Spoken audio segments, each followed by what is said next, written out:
Praise the Lord. இன்றைக்கு ஏசப்பா அவருடைய வார்த்தையின் மூலமாக உங்களை பலப்படுத்துவார்.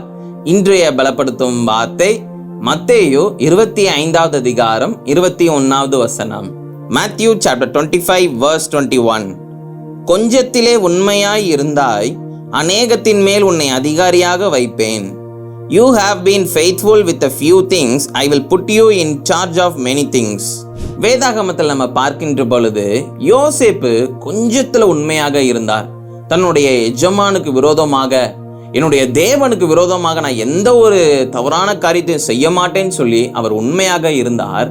கடைசியில் அவருக்கு கிடைத்த பரிசு, அவருடைய உண்மையாக இருந்ததுக்காக அவருக்கு கிடைத்த பரிசு, தேசத்துக்கே அதிகாரியாக நியமிக்கப்பட்டார். கர்த்தராலே ஆசீர்வதிக்கப்பட்டவராக யோசேப்பு இருந்தார்.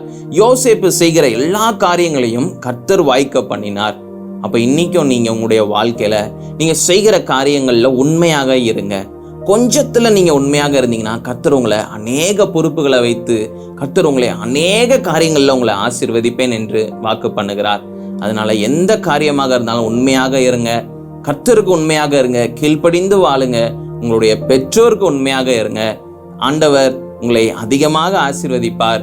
யாரையும் இந்த உலகத்துல யாரையும் நீங்க ஏமாற்றி வாழணும்னு சொல்லி நினைக்காதீங்க. மறைமுகமாக சில பாவங்களை செய்யணும்னு நினைக்காதீங்க. யாரையும் கெடுத்து நீங்க வாழணும்னு சொல்லி நினைக்காதீங்க. உண்மையாக இருங்க. ஏசப்பா நிச்சயம் உங்களை ஆசீர்வதிப்பார். நாம் எல்லாரும் ஜெபிக்கலாம். எங்களை நேசிக்கிற நல்ல தகப்பனே, ஏசப்பா பிள்ளைங்க ஆண்டவரே இந்த நாள்ல தங்களை அர்ப்பணிக்கிறாங்க. ஆண்டவரே உண்மை உள்ளவர்களாக வாழ, உங்களுக்கு கீழ்ப்படிந்து வாழ தங்களை அர்ப்பணிச்சிருக்கிறாங்க. பெற்றோருக்கும் உண்மை உள்ளவர்களாக வாழ தங்களை அர்ப்பணிச்சிருக்கிறாங்க. ஆண்டவரே ஏசப்பா நீங்க பிள்ளைங்களோட கூட இருந்து பிள்ளைங்களை ஆசீர்வதிங்க, பிள்ளைங்களை உயர்த்தி வைங்கப்பா. எல்லா தேவைகளையும் சந்திங்க. இயேசுவின் மூலம் ஜெபிக்கிறேன் பிதாவே, ஆமென். நீங்க உண்மையாக இருந்தீங்க அப்படின்னா நிச்சயம் நீங்க பெரிய ஆசீர்வாதங்களை பார்ப்பீங்க. கர்த்தரே உங்களை ஆசீர்வதிப்பார். கர்த்தர் உங்களை ஆசீர்வதிப்பாராக. ஆமென்.